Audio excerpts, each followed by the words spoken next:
Because weddings can be an all-day thing, I'm priming my eyelids with Painterly by MAC, and this is so that the eyeshadow lasts all day without creasing and the colours are also more vibrant.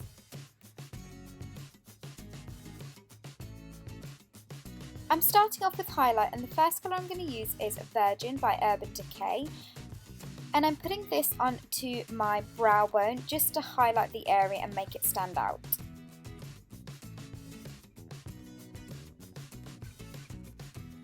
For the crease and transition colour, I'm using Faint by Urban Decay, and with a fluffy shader brush, I'm putting this into the crease and socket of my eye, just so that it gives it a bit of depth and it makes it give it that 3D effect, and it doesn't make your eye look really flat either.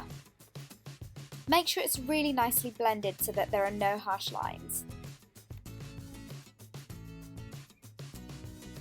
I wanted the eyelids to be super neutral, so I'm taking Naked 2 by Urban Decay, and with a flat shader brush, I'm putting this onto my eyelid and packing it really well so that it's nicely pigmented.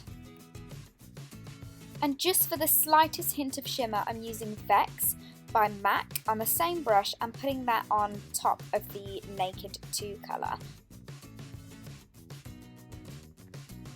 I'm then going back with a fluffy brush just to make sure that all three colours are nicely blended together. My favourite eyeliner is this one by Urban Decay, and it's the colour Perversion, and I'm lining both my upper and lower waterline with this colour, and it's super pigmented and it lasts all day long, which is exactly what you need for a wedding.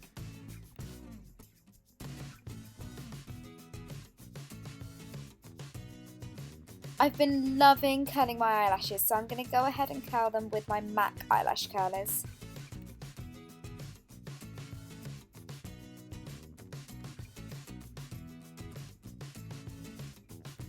For mascara, I've used one of my favourites, which is the False Lash Telescopic Mascara by L'Oreal, and I'm just popping a couple of layers onto my lashes.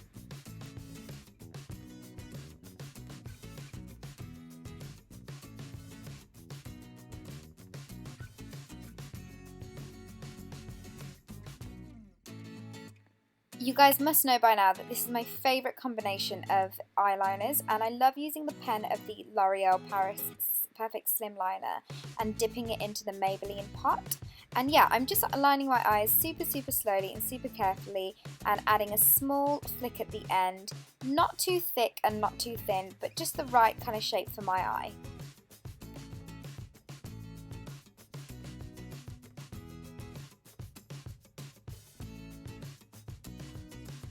I love wearing natural lashes to a wedding, so I've gone for the 116s by Allure, and I'm just popping these on with a bit of Duo Lash Glue.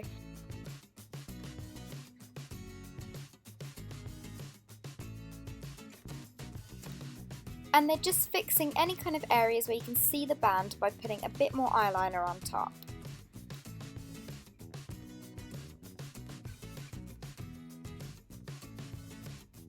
I wanted to put a shimmery primer on, so I went for the L'Oreal Lumi Magique primer, and yeah, I just put this all over my face just using my fingers.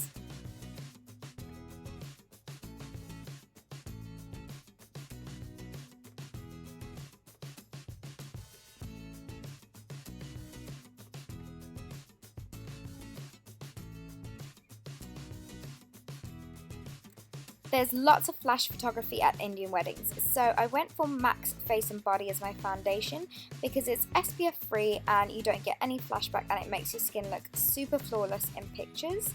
So yeah, I just dotted this all over my face and then I'm blending it all out with my beauty blender.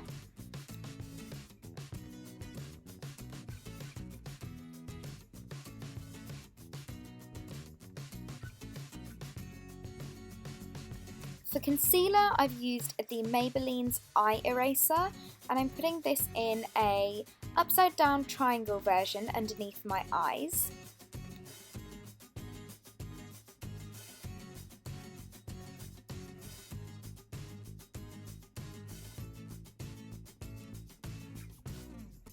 Also just under the hollows of my cheeks.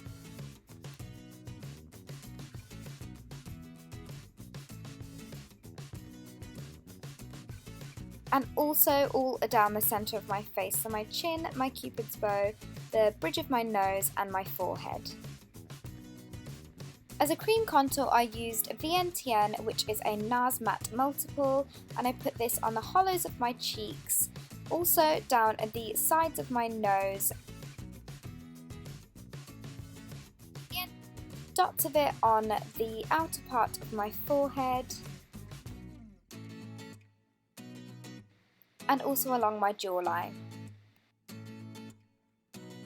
Then I blended this all out with my beauty blender so that it's nicely blended with the foundation, and I'm only going over the contour bits first and I'm going to be doing the highlighted bits later.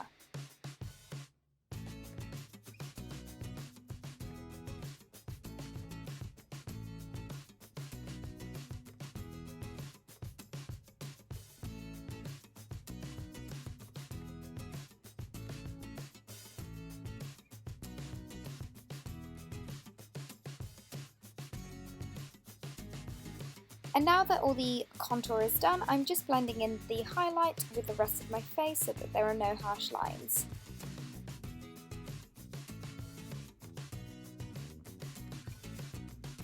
To set my contour, I've used Crushed Walnut, which is by Natural Collections, and my Charlotte Tilbury sculpting brush, and putting this onto the hollows of my cheeks and pretty much anywhere else that I've contoured with the cream contour.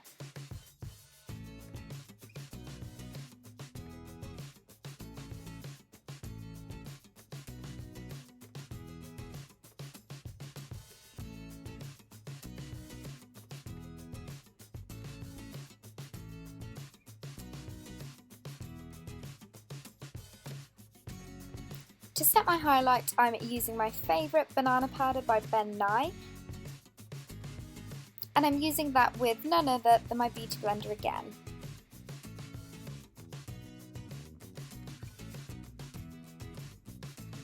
I'm then taking Parfait Amor and Satellite Dreams by MAC on an angled brush and popping this on my lower lash line, and I love doing this because you can mix it with any colours to match any sari or outfit that you're wearing. I'm putting a bit of my lower lash mascara on just to kind of accentuate the bottom lashes and make them stand out a bit. And for lips, I opted for Let's Get Naked by Rimmel and Revlon's Matte Lip Balm in Elusive, and mixed these two colours and put them onto my lips. I just wanted to go for something a bit pinky, but not too bright and not too subtle, but just the right kind of amount to make it look like I'm wearing some lipstick.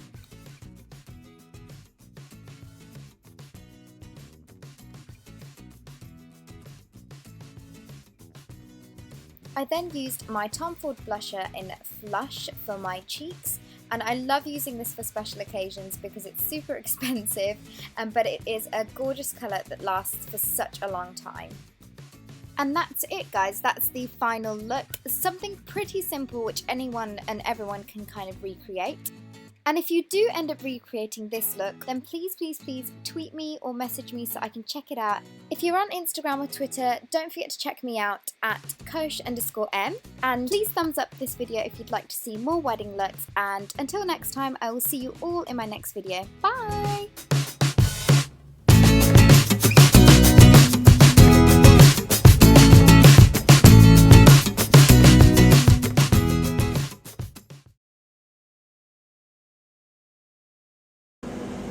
Hello everyone, hope you're all doing great, and today, as you can see, I have no makeup on my face whatsoever, and that's because today I want to share with you all the tips and tricks of finding that perfect foundation, and also I want to share with you how to apply it flawlessly. Before you get into the foundation, it's very important to prepare your skin for it.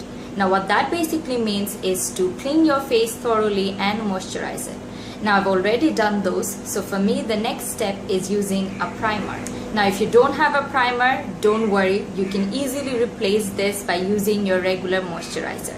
Especially if you have dry skin, I feel you don't really need a primer because your dry skin tends to hold on to the foundation much longer anyways, so you can just skip this step and use a moisturizer instead.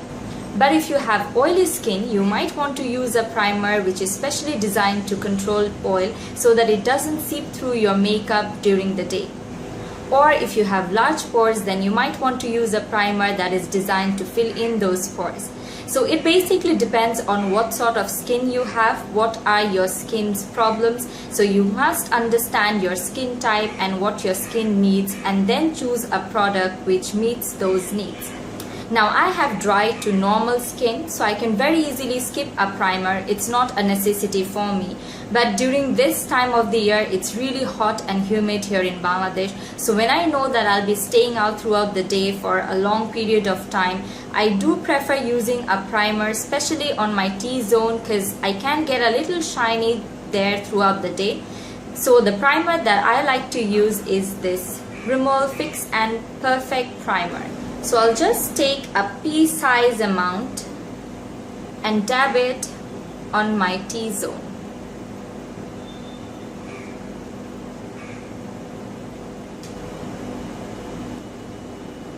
Now the primer that you choose also depends on the finish that you want. So if you want a matte look, you would want to go with a primer which has a mattifying effect. On the other hand, if you want a glowy, dewy look, then you should go with a primer that has that effect. So it kind of depends on what you want. So the next step is foundation. Now finding the perfect foundation for you depends a lot on understanding your skin type, what your skin needs. Now, do you have dry skin or oily skin, acne prone skin, or do you have lots of marks or dark spots that you want to hide? All of these factors plays a very important role in your perfect foundation. Now, if you have dry skin, you should go for a foundation that has a dewy finish. On the other hand, if you have an oily skin, you should go for a foundation with a mattifying effect. Now, if you have marks or spots that you want to cover up, I would suggest you not to make your foundation or expect your foundation to cover those up, because in that way you would end up using a lot of foundation and it would give you a cakey effect, which is not a good look to go for. So I would suggest you to use a concealer to cover up those problematic areas and use your foundation strictly to get an even skin tone. Alright, so after you've figured out which foundation to go for, the next step is to look for your perfect shade. Now I know this can be a little daunting at times, and that's why I have a little tips and tricks for you that's gonna make your life a little easier. Now it's a big no-no to swatch your foundation on your hand and expecting it to match with your face, because it just doesn't work. Most of the times our hand and our face is not of the same color. Now what most of the people suggest is to swatch your foundation on your jaw so that you can see whether it matches with your face as well as your neck area. Because you don't just want to match it with your face and not with your neck, because then when you apply it, it would look like as if you're wearing a mask. So now as you can see, my face is a little darker than my neck and my chest. So when I'm looking for a foundation, I try to match it with my neck so that when I apply it on my face, everything blends in seamlessly.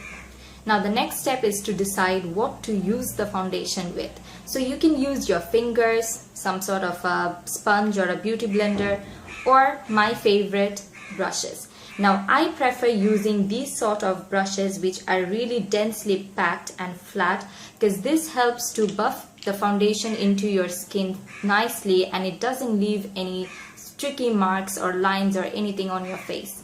So today I'll be using my L'Oreal True Match foundation in the shade W5, and I'll be using it with my Real Techniques buffing brush. So pour a little on the back of your hand, then just stipple it on your brush and go ahead and stipple it on your face. I like to spread the foundation evenly on my skin first, and then I go ahead and buff it in.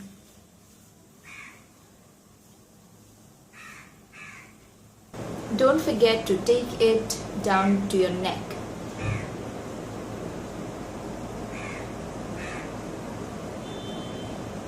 So now I'm done with my foundation. Now as you can see, I didn't really go for a very heavy coverage because I don't really have that problematic areas to cover. All I wanted is an even skin tone, and I think I have got that. Now I would suggest you to go with a light layer at first and then gradually build it up depending on how much coverage you need. In that way you won't end up having a cakey face. Now after you've applied your foundation, go ahead and check if there is any darkness or any other problematic area which needs a little more covering. Now if you have dark spots or acne scarring or anything like that, you would want to use a concealer which is of the same shade of your skin. Because using something lighter than your skin tone is actually going to accentuate those problematic areas rather than hiding it. So you would want to use something which is of the same color as your skin so that it camouflages it. Now if you have really bad under eye circles, you should use a peachy salmon colored concealer because that's going to counteract the darkness and hide it.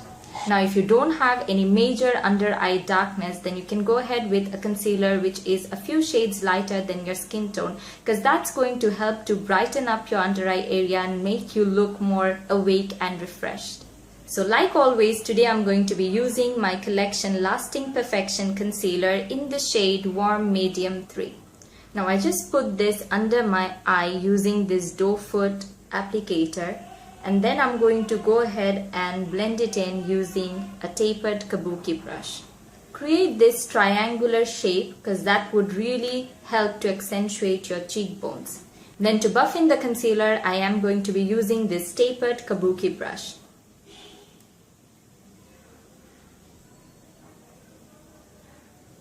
So just tap it in like this and blend it out.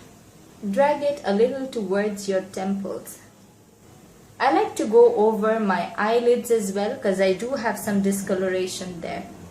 Now to set everything in place, use a powder of your choice, and today I'll be using my Rimmel Stay Matte Press Powder in the shade 05 Silky Beige.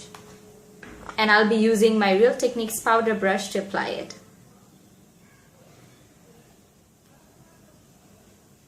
Use a light dusting of powder because you don't want to end up having a cakey face. So now you have the perfect canvas ready for any makeup look that you want.